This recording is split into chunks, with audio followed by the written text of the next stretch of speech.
Assalamualaikum warahmatullahi dan salam sejahtera.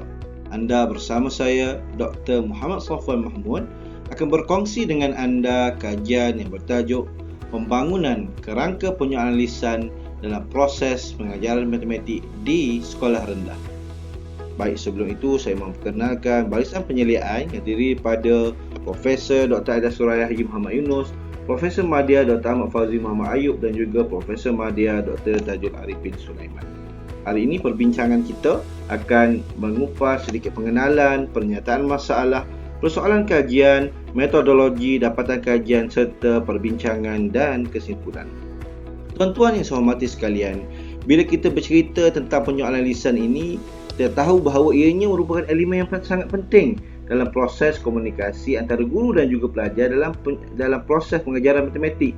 Dan saya kira bukan dalam mata pelajaran matematik sahaja, dalam mata pelajaran apa sekalipun, penyoalan lisan ini memainkan peranan sangat penting kerana fungsi yang cukup hebat yang digunakan untuk memprovokasi pemikiran pelajar, meningkatkan inquiry dan juga penolakan pelajar terhadap matematik. Bahkan, penyoalan lisan juga sering digunakan sebagai salah satu strategi untuk melaksanakan pentaksiran dalam bilik darjah. Bagaimanapun tuan-tuan, kerana lepas mendapati bahawa guru-guru kurang memberi fokus kepada aktiviti penyoalan lisan yang mampu merangsang pemikiran pelajar, di mana guru-guru matematik di sekolah rendah dikatakan lebih memberi fokus kepada penyoalan lisan aras rendah, dan mereka juga lebih memberi fokus kepada aspek pengajaran yang menekankan kepada hafalan rumus dan juga prosedur-prosedur penting dalam matematik. Hal ini secara tidak langsung menyebabkan apa? Menyebabkan pelajar kita kurang kemahiran berfikir tinggi, sehingga menyebabkan kejatuhan pencapaian matematik dalam pentaksiran global seperti TIMSS dan juga PISA. Bagaimanapun tuan-tuan, tidak banyak yang kita tahu tentang bagaimana guru matematik di sekolah rendah melaksanakan penyoalan lisan, kerana kajian mengenai penyoalan lisan ini lebih banyak dilaksanakan di sekolah menengah, dan juga kebanyakan kajian mengenai penyoalan lisan juga banyak dilaksanakan dalam mata pelajaran lain dalam konteks kita di Malaysia ini. Contoh, Zanatun Ihsan dalam mata pelajaran kimia, kemudian Zamri Mahmud dalam mata pelajaran bahasa Melayu, dan juga tidak banyak yang kita tahu tentang bagaimana guru baharu dan guru berpengalaman melaksanakan penyoalan lisan dalam pengajaran matematik.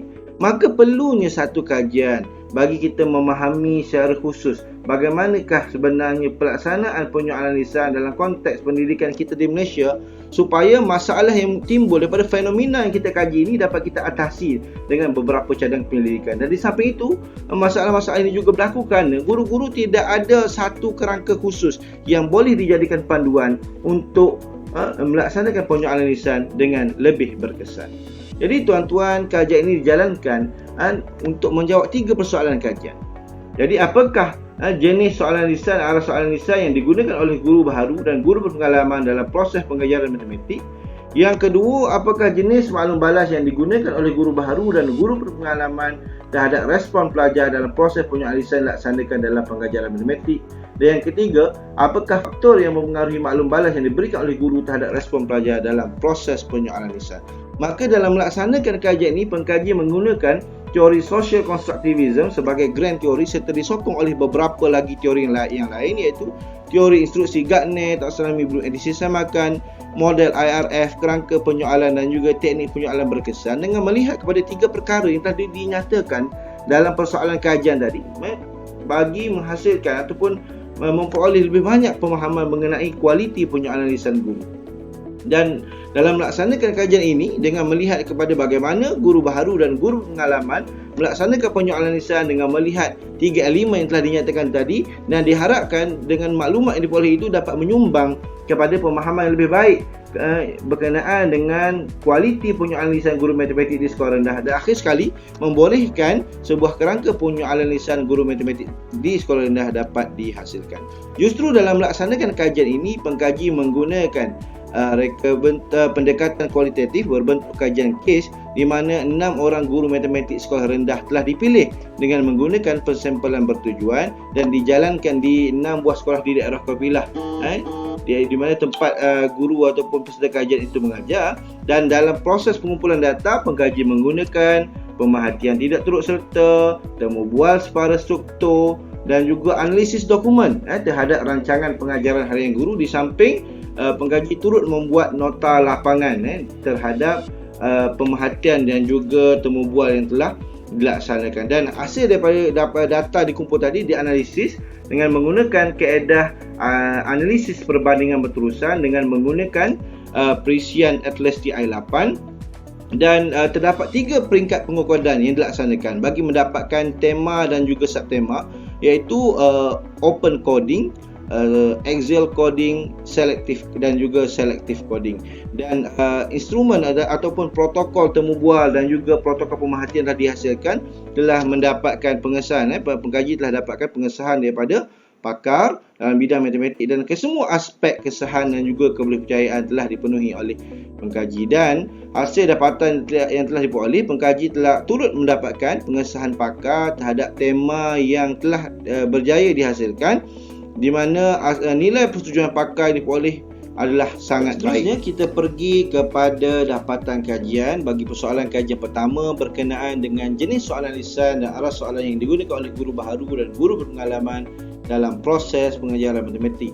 Jadi bagi jenis soalan lisan, terdapat 2 subtema yang telah berjaya diperoleh, iaitu berkenaan dengan frekuensi jenis soalan guru dan juga kepelbagaian jenis soalan lisan. Dan kalau kita lihat, dapati bahawa kedua guru berpengalaman mengajukan bilangan soalan lisan yang lebih banyak berbanding dengan guru baharu, dan hampir kesemua jenis soalan lisan itu lebih banyak diajukan oleh guru berpengalaman. Dan terdapat 2 kategori jenis soalan lisan yang digunakan oleh guru baharu dan guru berpengalaman dalam penyoalan lisan dalam pengajaran matematik, iaitu soalan lisan berkaitan isi kandungan pelajaran dan juga soalan lisan pengurusan pengajaran. Soalan lisan isi kandungan pelajaran terdiri pada soalan mengingat, soalan prosedural, soalan pemandu, soalan penyelesaian masalah dan juga soalan berkaitan nilai. Apa yang menarik tentang berkaitan soalan berkaitan nilai ini, ianya memberi perspektif baru tentang bagaimana guru matematik di sekolah rendah melaksanakan penyoalan lisan, kerana kajian-kajian sebelum ini mereka hanya memberi fokus kepada aspek kognitif, kurang memberi fokus kepada soalan berkaitan nilai. Dan terdapat juga soalan pengurusan pengajaran yang terdiri daripada soalan gesaan, soalan pentaksiran dan juga soalan galakan. Dan kalau kita lihat daripada gambar rajah ini, sebenarnya sehingga ke hari ini kedua-dua kategori guru masih lagi menekankan aspek pengajaran yang berbentuk prosedural.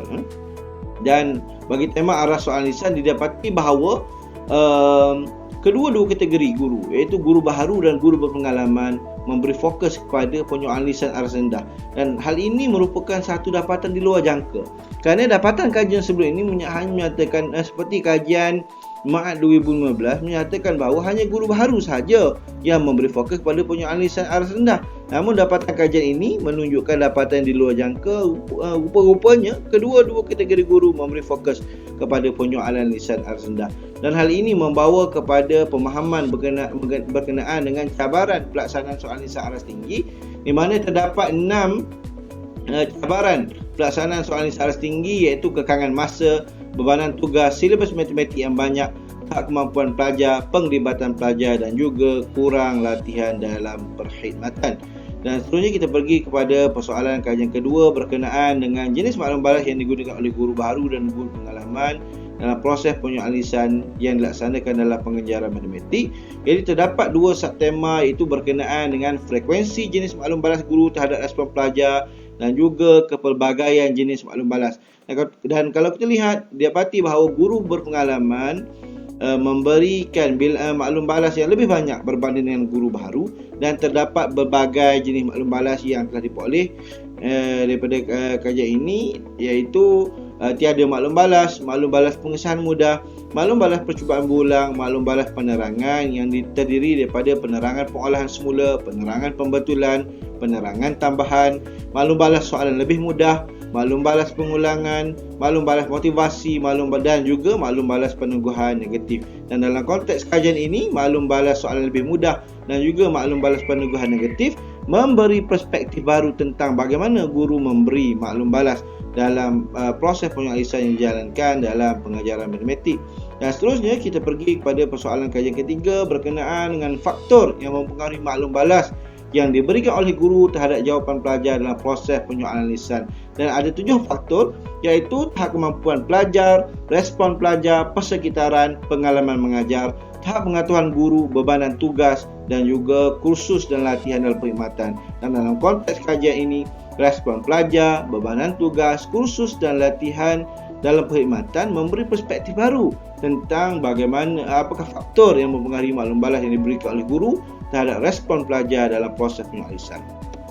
Maka secara keseluruhannya, kajian ini telah berjaya membincangkan dan juga mengupas serta memahami fenomena penyoalan lisan berkenaan dengan frekuensi soalan lisan, jenis soalan lisan yang digunakan oleh guru dalam proses pengajaran matematik, arah soalan lisan yang digunakan oleh guru, cabaran pelaksanaan soalan lisan aras tinggi, jenis maklum balas yang digunakan oleh guru terhadap respon pelajar dalam proses penyoalan lisan, serta faktor-faktor yang memberikan maklum balas. Dan kesemua dapatan ini telah memberi pemahaman yang lebih baik dan akhir sekali membolehkan sebuah kerangka penyoalan lisan guru matematik sekolah rendah berjaya dihasilkan, di mana aspek kepelbagaian jenis soalan lisan, pelbagai arah soalan lisan, pelbagai jenis maklum balas perlu digunakan dalam memastikan kualiti penyoalan lisan dan berdarjah, serta terdapat beberapa perkara yang perlu diberi perhatian, iaitu aspek sikap, fleksibiliti, masa, latihan, bebanan tugas, tahap pelajar, silibus, pengetahuan dan kemahiran adalah penting perlu diberi perhatian bagi memastikan kualiti penyoalan lisan dalam berdarjah. Dan di samping itu, kajian ini juga berjaya menyumbang kepada satu garis panduan baru pelaksanaan penyoalan lisan. Kerana sebelum ini tidak ada satu garis panduan khusus yang boleh digunakan oleh guru untuk melaksanakan penyoalan lisan dengan lebih berkesan. Dan ianya garis panduan ini juga boleh dijadikan panduan khusus kepada guru-guru baru dalam melaksanakan pengajaran matematik di sekolah rendah. Dan kajian ini telah memberi implikasi kepada banyak pihak, antaranya implikasi kepada Kementerian Pendidikan Malaysia. Yang boleh saya sebut di sini, pihak kementerian perlu mencari inisiatif untuk mengurangkan bebanan tugas guru. Kerana apabila guru dinyatakan diperoleh dari kajian ini, apabila guru-guru ini terlalu terbeban dengan tugas-tugas di sekolah, menyebabkan mereka ini tidak boleh fokus kepada pengajaran dan hanya memberi fokus kepada soalan mengingat sahaja, iaitu soalan aras rendah. Begitu juga dengan bilangan sukatan pelajaran matematik yang banyak, maka pihak kementerian perlu mencari jalan supaya sukatan pelajaran itu dapat dikurangkan, kerana apabila guru ini terlalu terkejar-kejar menghabiskan sukatan pelajaran, menyebabkan mereka tidak memberi fokus kepada aspek penyoalan lisan. Di samping perlu menyediakan lebih banyak latihan dalam perkhidmatan, khususnya berkaitan dengan penyoalan lisan. Dan di samping itu, kajian ini turut memberi implikasi kepada pihak sekolah, di mana pihak sekolah perlu pastikan bahawa bebanan tugas yang diberikan kepada guru di sekolah itu perlulah adil, khususnya bagi guru-guru yang baru. Kerana kajian mendapati bahawa di sekolah guru-guru baru ini terbeban kerana mereka ini lebih banyak diberikan tugas di sekolah, menyebabkan mereka kurang memberi fokus kepada aspek pengajaran mereka, khususnya penyoalan lisan. Dan pihak sekolah perlu memberi penghargaan, motivasi kepada guru ini supaya mereka dapat memberi fokus kepada aspek pengajaran mereka, khususnya dalam penyoalan lisan. Dan turut memberi di samping itu turut memberi implikasi kepada pengajaran guru, di mana guru-guru perlu pastikan bahawa penyoalan lisan dilaksanakan itu perlulah sesuai dengan keperluan pelajar, dan juga perlu menekankan soalan-soalan yang berbentuk inquiry dan juga penerokaan supaya aspek kemahiran berfikir aras tinggi itu dapat diterapkan kepada pelajar. Dan kajian ini juga turut mencadangkan beberapa kajian lanjutan, antaranya adalah perlunya satu kajian mengenai respon pelajar dalam proses penyoalan lisan. Kan dalam konteks kajian ini, aspek yang lebih difokus adalah aspek guru, iaitu aspek penyoalan daripada guru dan juga maklum balas, agar pemahaman yang lebih baik tentang penyoalan lisan itu dapat diperolehi. Dan di samping itu perlu juga kajian bagi tentang analisis keperluan pelajar dalam melaksanakan penyoalan lisan. Maka secara kesimpulannya, kajian ini telah berjaya memperluas, mengetengahkan, memberi dimensi baru serta nilai tambah tentang kepada pengetahuan tentang bagaimana guru matematik di sekolah rendah ini melaksanakan penyoalan lisan. Maka saya rasa sekadar di sini saja. Saya sudahi dengan wabillahi taufiq wal hidayah. Assalamualaikum warahmatullahi wabarakatuh.